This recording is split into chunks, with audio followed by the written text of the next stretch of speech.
I'm going to go ahead and share my screen. If we can kind of start a round robin introducing yourselves while I do that, that would be fantastic. And panelists, if you could tell us an interesting hobby about yourself, that would be fabulous.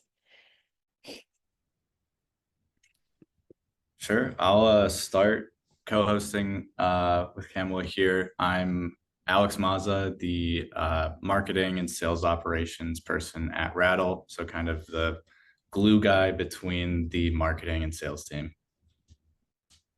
Fantastic. Jeremy, you're next on my screen. Do you want to go? Yeah, of course. Hi, everybody. My name is Jeremy Steinbring. I'm the founder of Revonics. We are a RevOps as a service agency, and we specialize in RevOps technology, including HubSpot and Salesforce. Shreya, do you want to go next? Yeah. Hey, everyone. I'm Shreya Ravikumar. Been in the go-to-market operations space for over 10 years, and very recently actually pivoted from my ops roots to now lead all of go-to-market at an early stage company called Spruce Health.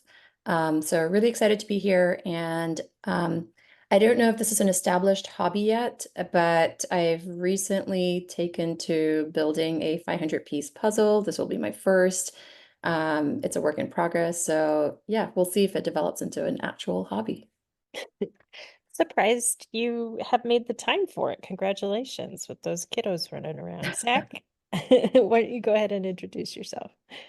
Hi, everyone. My name is Zach Stafford. I'm the founder, principal consultant of Zach Fu Consulting. We do revenue operations, Salesforce implementations, managed services. We also serve HubSpot and all of the other go-to-market tools that typical companies would need. So glad to be here today. Fantastic. Thanks for being here. Nick? Yeah, Nick Kiesler. I'm I've started MarkOps, been in sales ops, now leading RevOps for the last 10 or so years. Currently at a company called ADA. Pretty interesting applying AI against radiology exams. So something you may want to talk about in on yourself. And a fun hobby, I wouldn't call it too fun, but my wife and I have been living the digital nomad life the last 9 months or so. So we've gotten really good at moving. Which is not a hobby I intend to take up after the last 9 or so months, but we'll be settling down the next few months here. That's awesome. My husband and I spent quite a bit of time in a 19-foot RV, and you just learn what you can and can't live without. It's great. Cool. So why is this important? The handoff between departments is the largest source of contention between teams.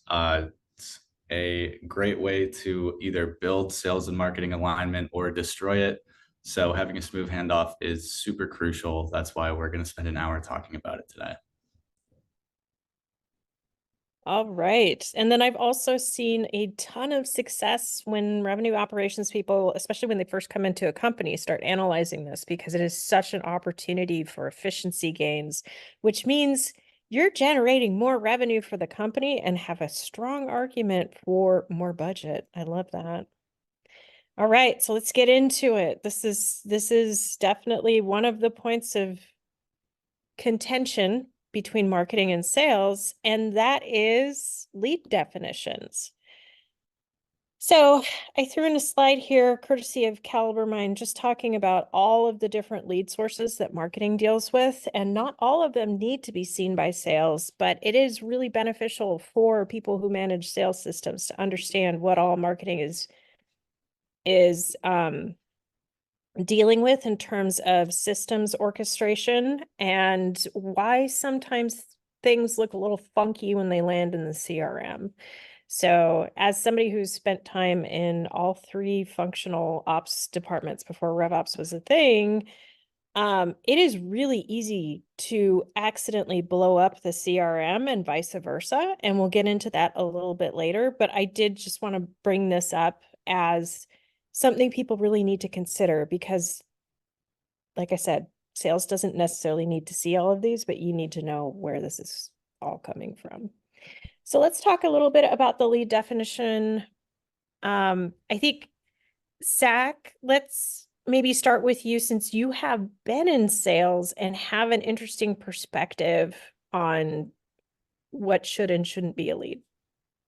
Sure. Yeah, as a former salesperson, one of the most frustrating things in the world was to get a lead sent to you with very little context, very little understanding about, tell me more other than their name and their email address, and the fact that, they showed up on my calendar. How did they show up on my calendar? Give me more context about it. Tell me, what information have they consumed up to this point? Are they truly qualified? I know it's my job as a salesperson to sales qualify them, but if they don't even know who our company is and they just happen to end up, with time booked on my calendar, I need more.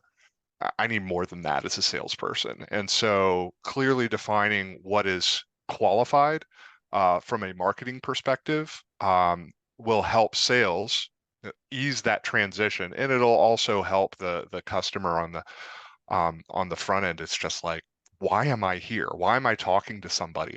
I'm haven't gotten far enough through the funnel yet to really be interested in actually pursuing an opportunity or considering pursuing an opportunity. And so very clear definitions of what qualified actually means is going to be very important. The last thing that you want to do as a operator is add friction to the teams. It's our job as RevOps people is to lower all of the barriers between the silos. And if we're handing something off to somebody and it shouldn't have been handed off, that's really going to go against what our prerogative is. And I think there's a huge education opportunity for marketers. It's often overlooked. The campaign object in the CRM isn't meant to mirror the campaigns in your marketing automation platform. And what I mean by that is that campaigns in your CRM, it's really beneficial to think of them as a means to communicate to sales what the person did. And a lot of marketers, they focus on what the person clicked before they did the CTA. And that's a mistake. We can actually push UTM data down to the campaign member object instead of surfacing it as the primary point of the campaign. And when I consult with companies, we talk through this as a really effective means of getting your cake and eating it too. So you get to keep it and eat it if you look at it that way. And then the sales team has the benefit of actually seeing, oh, they downloaded this or they filled out this form, or as opposed to they clicked on a Facebook ad. It's just a lot more beneficial. So let's go around the table. Shreya, you had some really excellent points and considerations when defining the lead. Yeah, I think fundamentally it has to start with partnership between sales and marketing, right? And so some of the things that we've done in, my past life is coming up with all of the various events that, help you arrive at what you would call a lead, and thinking about, an actual like scoring model, right? On like, okay, if said lead does all of these set of activities, has the lead, been nurtured or educated enough, to Zach's point, like don't just throw like a cold lead my way who has no context. Let's figure out like what are the set of like parameters and how engaged we want this lead to be before they're ready to be passed on to a sales rep for the additional qualification, right? And so it could be a series of like, hey, if they land on our website, they're warm enough a lead, or if they land on our website and go through the actual like sign up flow process, that's like a high enough intent lead that we define as immediately being marketing qualified. And if it's not, what are the set of like activities they need to have engaged in or done to consider them like, having had high enough of an intent signal to say they're ready to move down the funnel. And then I think thereafter, it's really important to make sure that we define what leads are at every stage of the funnel, right? I think one of the more underappreciated part of what we broadly called workflows is that we often think of it as just actions that we take to run a process. But if you abstract away from that, there's actually information in every step of the process that you're building that eventually builds up to insights that build to, you know, decisions that you're going to make as a business, often strategic ones on like which leads should go to which team. Should this be a sales-led lead or self-service? And within sales, should it go to my SB team or my mid-market team or my enterprise team? And all of this, you know, has to happen or is driven by a set of workflows and activities that we build to capture data that leads to, you know, the set of decisions that we make. So I think I just want to, like, you know, call out that workflows in a way oversimplifies the power of the activities that eventually lead to actual like strategic decisions that have to be made. And so it's important to define a lead not just at the very top of the funnel, but at every subsequent level, to make sure that we have a very clear sense of what it means for a lead to move through the funnel from, you know, initial acquisition or capture, if you will, all the way through close.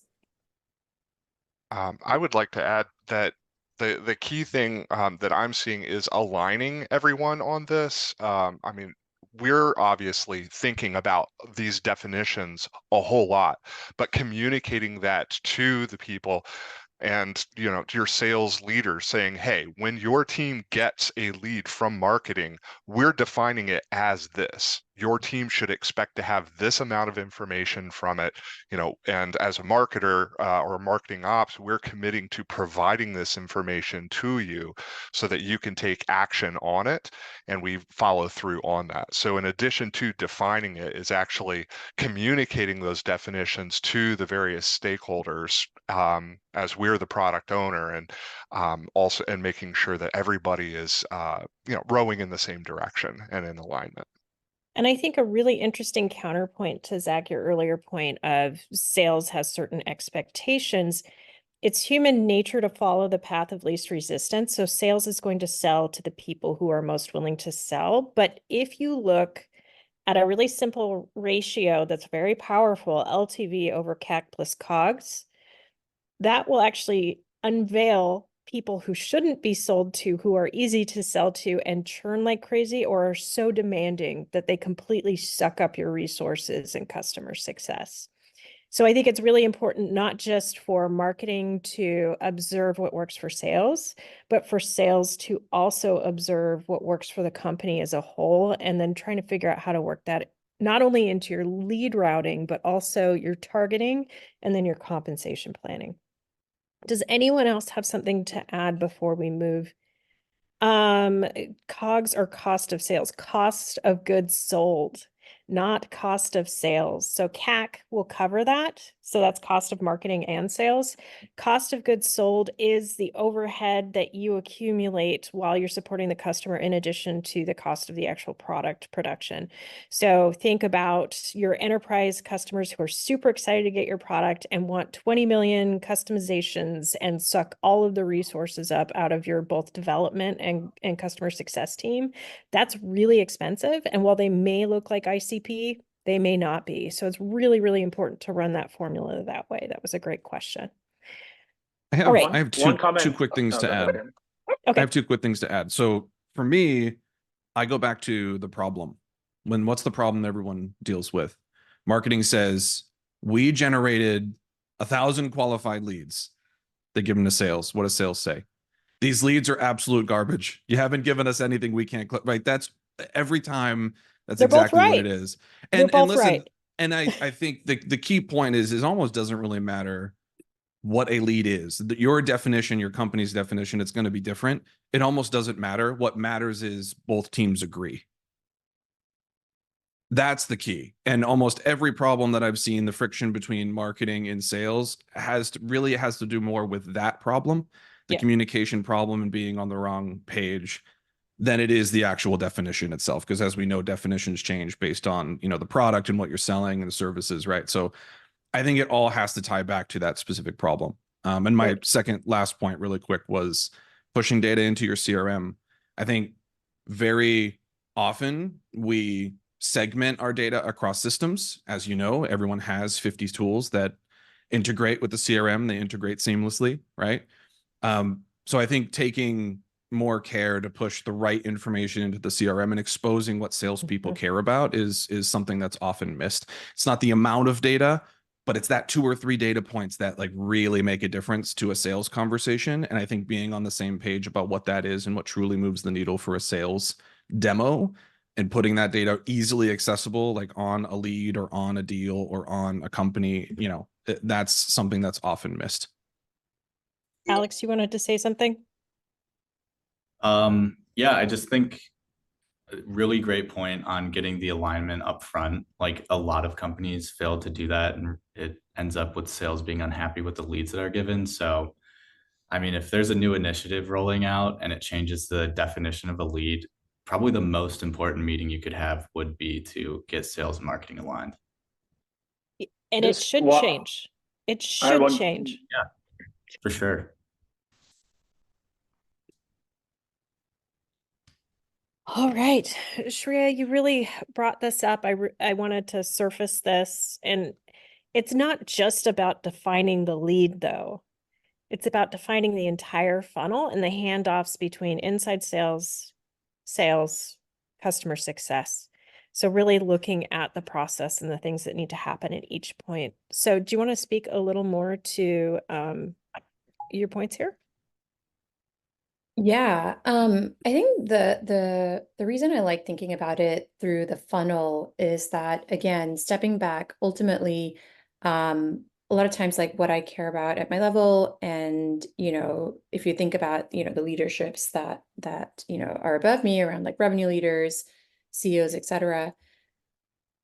We're trying to certainly make our teams more efficient, but part of understanding the funnel is also understanding like where are we winning along the funnel and where are we losing along the funnel, and therefore how do we accelerate like revenue as a result of all of this, right? And so there's a definition of MQL, but the other tension point that often happens is like the SDR AE handoff, right? And that typically happens around what I'd call like the SAO, which is like the sales accepted opportunity. Whereas the sales qualified lead, again, this can vary so much company to company and what you call it or how you define it or who does it. But that tends to be like the point at which, an SDR has gotten the lead from marketing as an MQL and said, yep, this is in fact a lead that I'll qualify and, want to pass along to my AE, who then, takes another go, usually doing some like early discovery to figure out, if this customer has all the right qualifications. Again, so many different ways to do this, whether you adhere by band or, whatever methodology to then, finally take it through the full, qualification, validation, and close process. And so I think one of the things that's really important to know is like define these things, certainly be aligned internally. And the call outs I would have around this is that it's very easy to fall prey to like, okay, I now have these definitions. I'm calculating conversion rates across the funnel. How is the industry doing it to decide like, am I better or worse, et cetera. And so my big, lesson learned across my years of doing this is that it's important to define these, put a stake in the ground. And this could be very different, business to business in terms of like your choice to be more lenient at a certain point of the funnel and tighten it at a different type of the funnel. Like early stage businesses, when you're just getting going and you don't quite know, whether you have product market fit across like very specific ICPs or whatever it might be, you might have a more lenient definition as to what you want your SDRs to pass through to your AEs and have them work more leads. And as you mature as a business and have a much greater sense of like signals that qualify a high intent lead, or the right sort of ICPs that you want to like go hard at, you might start like tightening the screws around your SDR qualification process. And this could, again, vary depending on like whether your ICP tends to be more SMB or enterprise, on where you decide to tighten the screws. And so define it in a way that makes sense for your business, and compare and contrast or look at time trends across what it means for your business. External benchmarks are very useful to just have a gut check or a sense check, but don't live and die by like what an external benchmark on conversion rates might be, because they might just have a very different like business structure. So bring in the context of what it means, all this means, I think, for your business. It's really, really important. And then when you start making changes, and as I'm calling like tightening the screws or loosening the screws, whatever you want to like do in your process, just be very aware of when that event is happening. Again, from an insights perspective, if you're doing X, you should anticipate, changes in your conversion rates, and be aware of like how much of that is okay as a result of changing these definitions versus something that feels very out of bounds for you to quickly realize that, hey, maybe we messed up the definition here and we need to change things up. So yeah, those are just like, some of my insights, and call it like lessons learned in the course of having done and looked at, data like this over 10 plus years. Yeah. So we had a great question about where people are managing, measuring their KPIs and conversion rates. It's a great question because KPIs are often something you can get to within your CRM. However, conversion rates are extremely complicated because you're cohorting by the date of the prior stage, ideally, or that's how it should be done. Otherwise, it's just a ratio. So panel, do you have data visualization tools that you lean towards for this, or just curious? Excel. No, I'm just no. Been there. Yeah, everybody starts there, but Too real. yeah, I know. So not currently using them, but in the past, Hockey Stack has been a great place to like combine all of this data from the top of the funnel ads all the way down to like the nitty gritty of the CRM. So something that can capture all that is just infinitely valuable. Yeah, I know this may be a hot take, but Salesforce does a pretty decent job with some of this stuff. I think as someone who's been in the RevOps space for some time, and now I'm also starting to put a sales hat on, I think it's quite important that we try to, have Salesforce be, or at least minimize the number of like tools and, whatnot, dashboards that our teams have to be looking through. And so I just want to, Salesforce gets a bad rap, I think, a lot for a lot of different reasons. But it does a decent job at some of this stuff. I think I'm with you, Camilla, that the cohorted analysis is what's a little bit more challenging in Salesforce. You can do like sort of basic cohort analysis in Salesforce, but ultimately, if you're looking at it over long history, and you want to see sort of like where your hotspots are. Honestly, Google Sheets ends up being my primary choice. I've yet to find like a good visualization tool that does this all for you, unless you end up like hopping tool to tool. So yeah. All right. Oh, I love this topic because it gets spicy so fast. So to lead or not to lead, that is the question. And by lead, we're not talking about qualified lead. We're talking about the lead object that happens in a lot of CRMs. And I see this debate a lot that the lead is a marketing object and the contact is once it's not how B2B sales that are a longer cycle function. So anyone want to fight me on this hill? Oh, Yes. okay. Jeremy, I let's will, fight. I will absolutely fight. I love this conversation. I'm gonna get in trouble. It's still morning here, but I'm almost done with my iced coffee. So if I get a little feisty, you just nudge me a little bit. Well, I can get spicy back. Let's I love do it. Let's do it. Okay, leads. So I love the lead object, and it's not just, I know. See, here we go. And it's not just because I'm a Salesforce and HubSpot nerd. I actually do it because it actually makes more sense. I think the problem is that it's never configured properly, and the way that you intend to use it is not the actual way that it happens in practice. But with the right setup, the right guardrails, it does make a lot of sense. And I'll tell you why. Just from like, we're trying to be data driven in our CRMs, right? But what's the big problem? We have hundreds of thousands of records. It's all junk. The fields and properties, like half of them aren't filled out, right? And so we create an issue where we have a data cleanliness problem. Why would I want to add an account, contact, and opportunity, or in HubSpot, an account, contact, or a company contact and deal for a name on a sheet? This person isn't qualified yet, right? They're just a name on a piece of paper. Hopefully you have a valid email address or phone number, but the whole process of qualification is to see, is it worth taking up more space in our CRM with their information, and to go and put it into an account contact and then, have build your own custom contact status or lead status field on a contact. You're doing the same thing, but you're making it more complicated. So if you had your marketing operations, automation platform like HubSpot, for example, pushing a lead into Salesforce, that is also really great because it can be owned by the BDR, SDR team. So you can separate the ownership of records across teams. So if a lead exists, it should be owned by a BDR, SDR. And if an opportunity exists, it should be owned by the AE. So by separating those two things, those two buckets, it also makes it easier to track performance, right? Because when you have a system where you're working in contacts, accounts, and opportunities, and everyone knows everything, like the dreaded stage 0, right? An opportunity, it's like, where do we get off the train?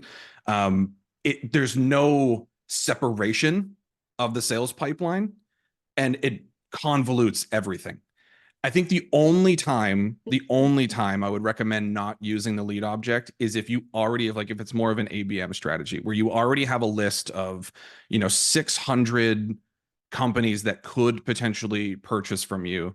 It's not really a lead. You already know who they are. So accounts and contacts, and then, putting them into drip campaigns, reaching out to them, trying to penetrate that account, and then building an opportunity once you identify there's interest in a need. That's my take. I know everyone hates the lead object, but if done correctly, it's way more scalable than if you were to just do accounts and contacts with opportunities, in my humble opinion. Okay, so you had me for part of the way. I don't think you can completely abolish the lead object. So if it's somebody who can't be verified, enriched, matched, sure. Where you lost me though, is that 90% of sales are not linear, which means that person is engaging and re-engaging over and over. So they're probably going to disengage with sales and come back to the cycle, and they should not come back as a lead if they're a known person with a known account. So that's where it all starts to break down, in my opinion, is once you have people who are known in the system and established, why would we create a secondary record when they come through as a lead? We need to have a lead follow-up process on both the lead and contact object, and that's where everything kind of starts to disintegrate. Well, we use the campaign member object because it can connect to both contacts and leads in that situation. I think leads are, we've never talked to this account person, company, anything. Once they convert and we find interest, even if they, during that process, they fall off and they're still an account and contact, there still needs to be nurture campaigns for, contacts, for example, ones that have fallen off that maybe we talked to a year ago. They weren't a qualified opportunity quite yet. So there does need to be a process for both. Absolutely. Yeah. And I think that's where it breaks down, is when people get very single-minded about, well, the lead is a marketing object and the contact's a sales object. You have to have a process that marries them, because you're going to have a lot of prospect accounts over time as your CRM matures, and you need to figure out how to use those objects and follow up on them. I've seen a lot of instances where we're only looking at the lead object and we're only focusing on that for sales follow-up. We don't have a process for recycling as people disengage and re-engage. And then we also don't have a process for sales to follow up on contacts that re-engage. So you're potentially missing a huge amount of opportunity that's happening as people engage with your company. Anybody else want to weigh in on this one before we move on?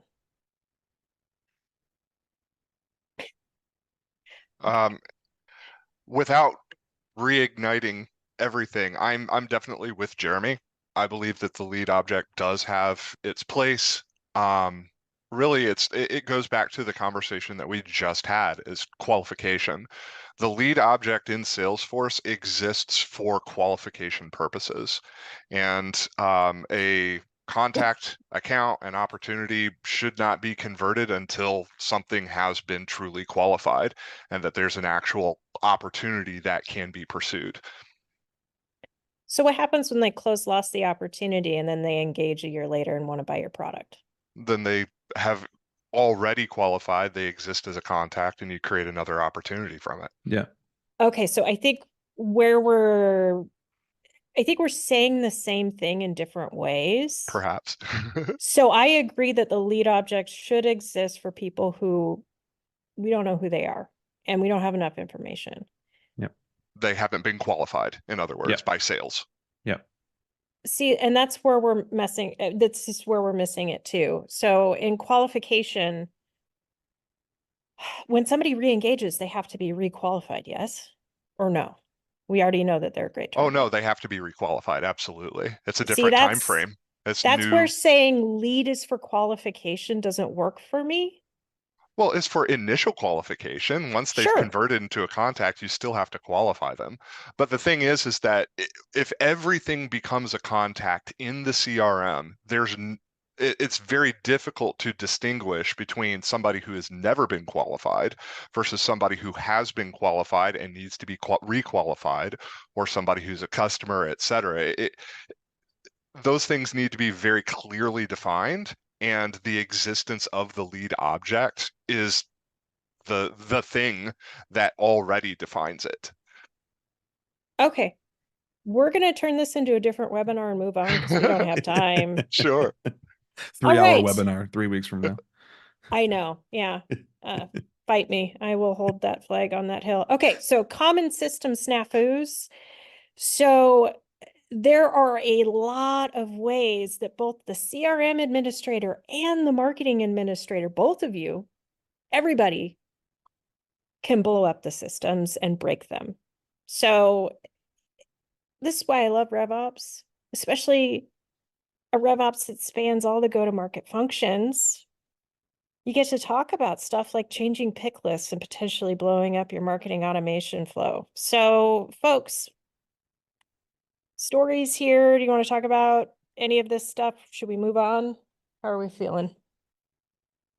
I think just one comment from us. We put together a really simple, to your point on the slide, call it data governance, and we get together every 2 weeks, and changes between any system that can create data are just reviewed through anyone who sort of would touch ops, whether that's marketing, sales, customer success. Very simple, quick stand up. I can't count the number of potential explosions we've stopped by just simply doing that. But a governance structure, I think, in this case is incredibly important. I think ownership of these systems is the biggest way to prevent these problems from happening. The biggest thing I see, especially in, probably seed to Series C companies, most of the folks that we work with, it's not aligned, right? Like everyone has their own silo with their own tools and their own processes, and that's when you run into trouble. I think the teams that have, a solidified systems role that rolls up to an agnostic team like a RevOps team are the ones that do this really well. But I would say most companies that don't have a dedicated RevOps folks yet struggle with this the most, and that's why they hate their CRMs and systems. Because everything breaks, nothing works. I think a lot of those companies also are moving so fast that they go right to production, start making all these changes, right? And so when you start to put that RevOps fundamentals in place, you start to test in sandboxes, you start to really understand. And agreed, in early stage companies, it's almost that want to move so fast, almost is one of your biggest snafus that you can run into here. Is you just don't know what you're going to do when you touch one key element. Yep. I guess a question for the panelists here is, if you're trying to make a change like this, what is step one for you? Would it be like a meeting or testing out in a sandbox? Like, how do you guys work on like updating a pick list or a workflow without breaking everything? What's the right way, or what's the way that we do?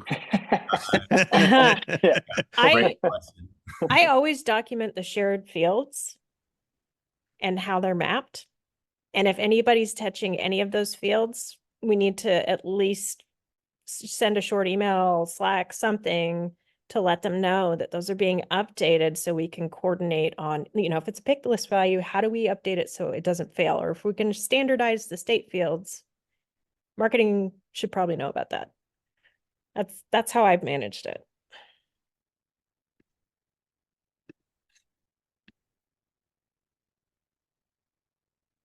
We have some great debate happening in the chat. They're continuing our lead versus contact. They'll still be talking about it when by the And time the conversation's over. Oh yeah, and I also snuck in a line. You need to create a process for requalifying your contact leads. So please don't forget that. All right, lead routing. Whew, one of my favorite memes. I will open it up to the panel. Alex, you can drive this. Let's go. Yeah, so I guess just first question is like, what tool do you guys primarily use for your lead routing now? Is it like native within HubSpot or Salesforce or a third party? How do you manage it?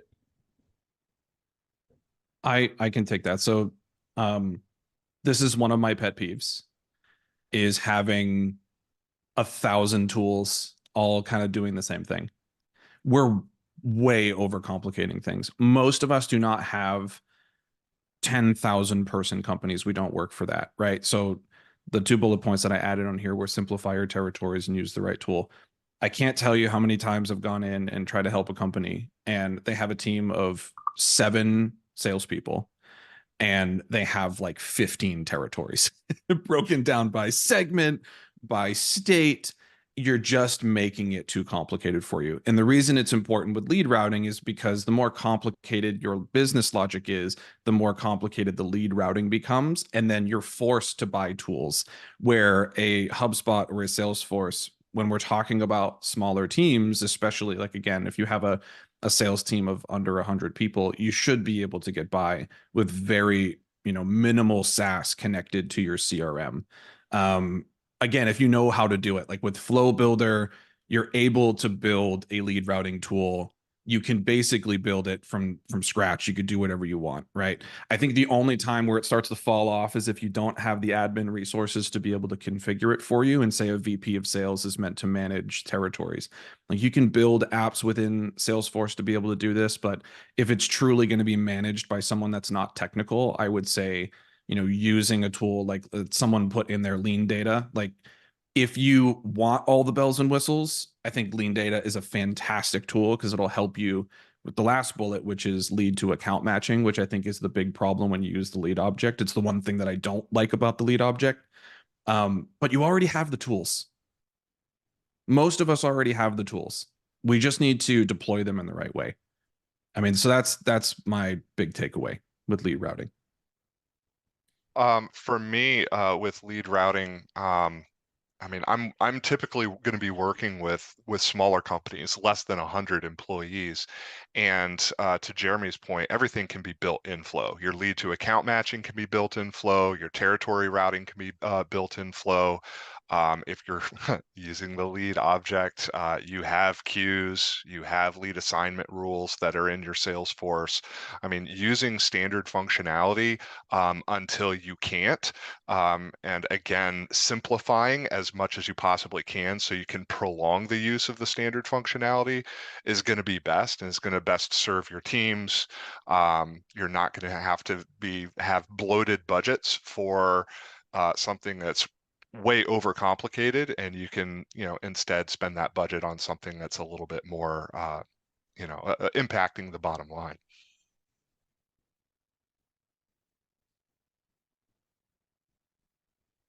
Anyone else?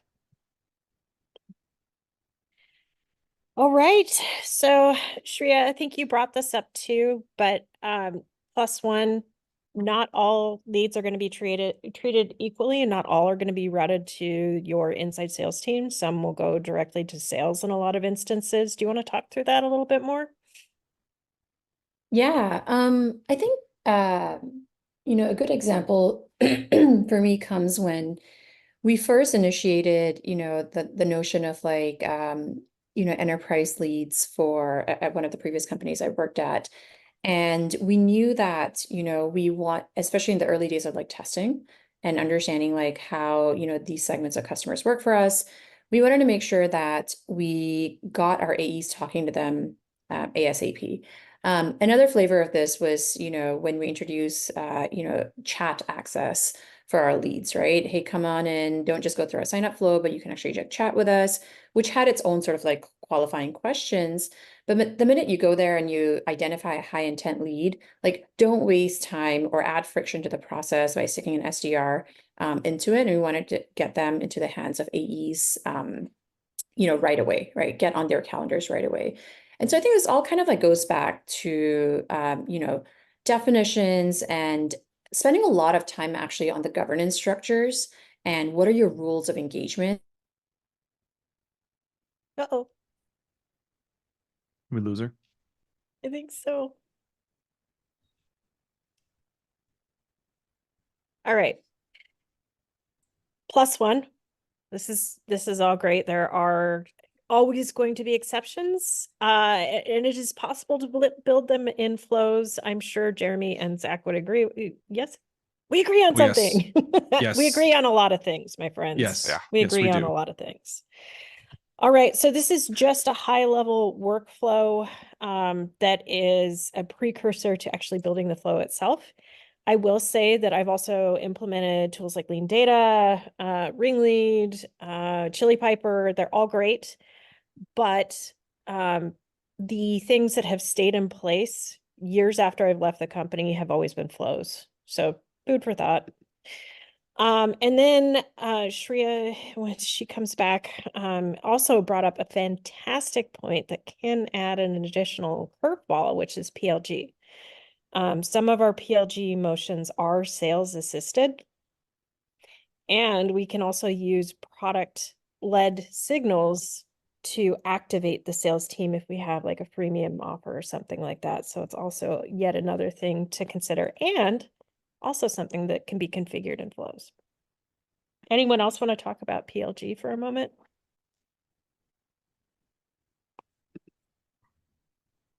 Okay. I guess just a question for the panelists here. Do you think PLG nurture should be ran primarily by marketing, sales, or a mixture of both? Marketing. I say it as a content channel. I've seen a lot of success if they sign up for a paid version, having customer success step in and hear me out. Chili Piper does a great job of this. They actually monitor all of your usage and they'll step in and say, hey, I noticed these 3 people are really active, but these 5 aren't. Can we run a training session? So it just depends on where you are in the sales cycle, and who you're plugging in. Yeah, makes sense.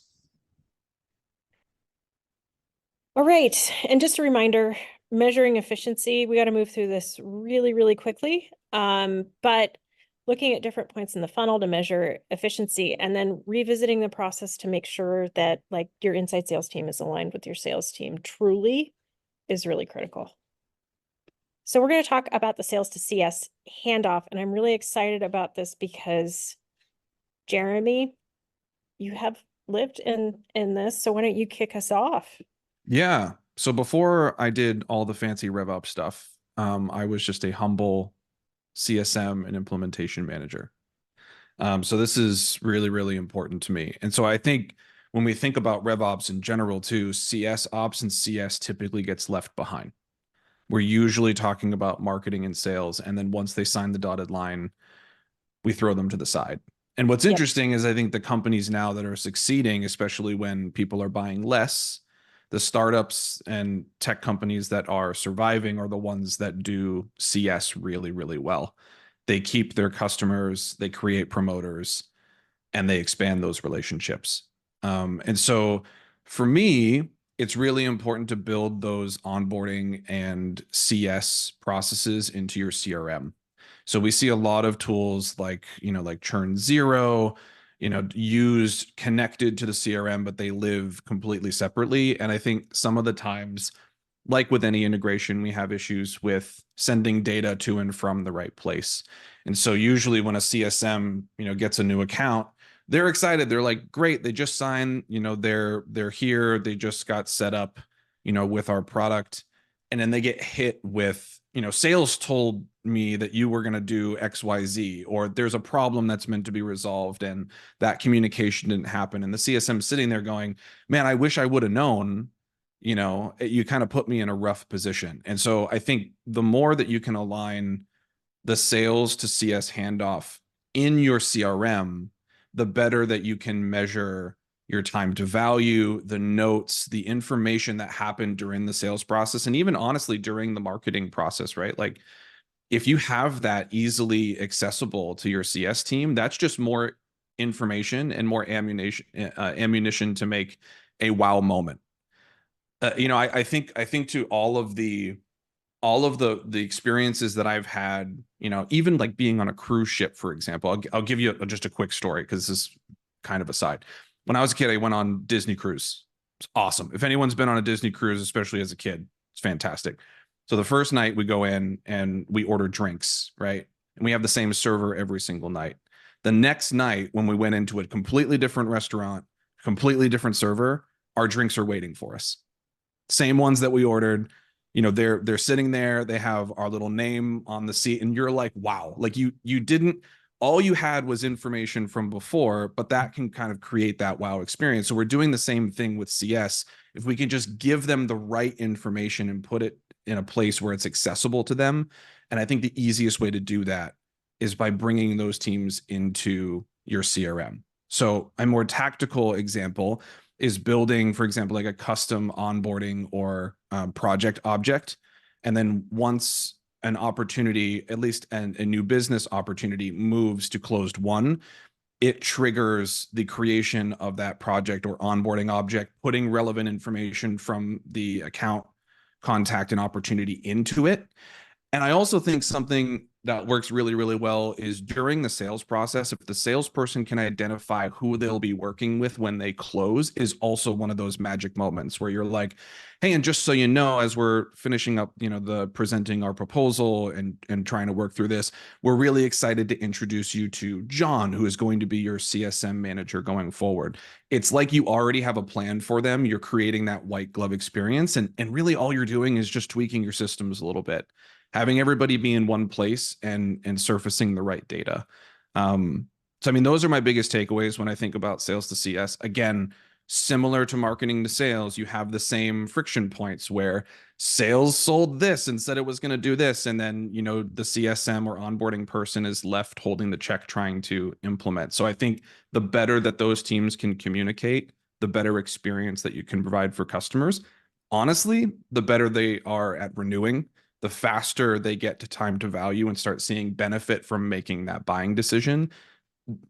Studies show that they will renew at a much higher rate than those that, had a poor implementation or handoff experience. So those are my key takeaways. That's great. And I see a lot of opportunity here for call recording automation and AI. I see a lot of companies leveraging Gong to add opportunity contact roles, data on their opportunity. Why not think through the keywords and kinds of things your CS team needs to know and then push that over to them as well? So, Nick, I see you nodding a lot. I haven't heard from you in a little while, so I'm going to pick on you. Sure. I'll double down on Jeremy's point around the custom object for onboarding. I think that to me has been the game changer for us at ADOC specifically. And bringing that data over from the opportunity. And so I think that's absolutely key. By the way, I think the other thing it does, in some ways, I think there's a subconscious going on that a handoff, because it's just in one system internally, for some reason it makes it feel so much more easier for the customer too. And it sounds really bizarre, but like once you try it and you're in one system, there's some mental element going to it. I did want to pick on one thing you said around the transcript. It's not something we've successfully done yet, but it's something we are thinking a lot about and trying to come up with a pathway to do that, right? How do you take, in our elongated sales process, there could be hundreds, if not thousands of emails and over 100 meetings to get a 12-month sales cycle done in our enterprise space.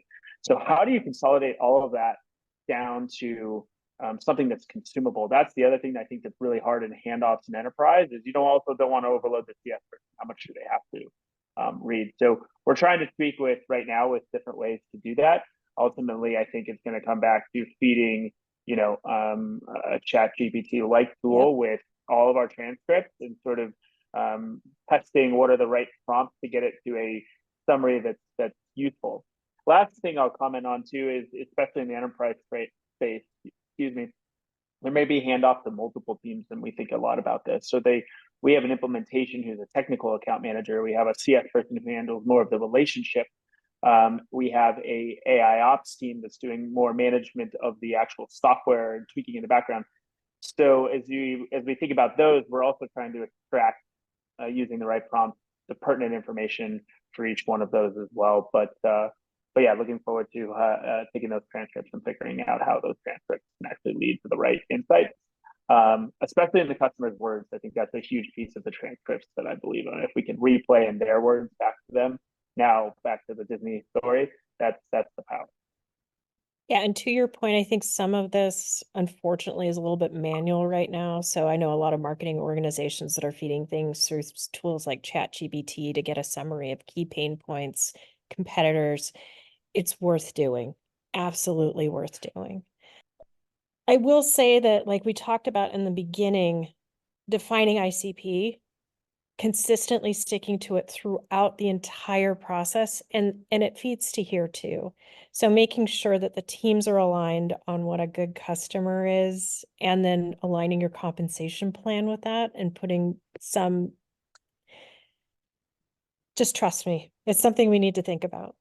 So measuring efficacy, I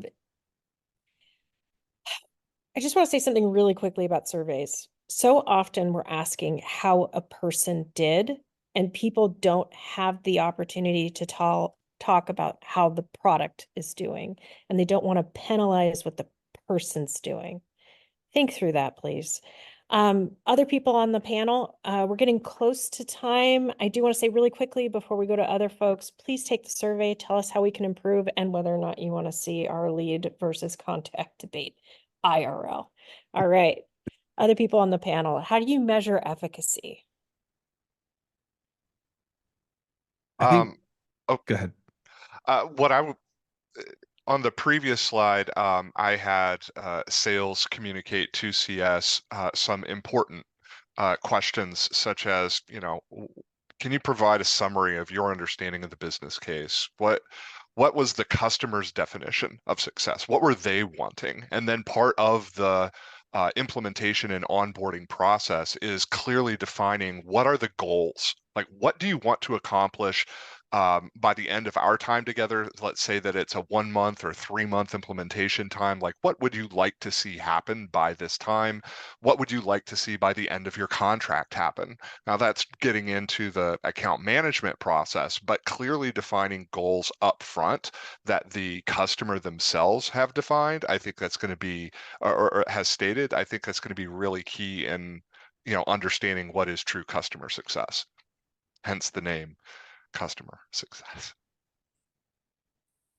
I like it. My only quick point was I think we're obsessed with data, but I think a lot of people make decisions based on how they feel. I know that sounds a little lovey-dovey, even for us, but I truly believe that people make decisions with their emotions first and then back it up with data. And so I think capturing customer sentiment, that's what like a CSM is supposed to do. That you have to rely at least equally on your conversations with the customer. Like, what's the timbre of the conversation? Are they, when they talk about the product, when they interact with you, are they excited or are they not? I mean, those things go a long way.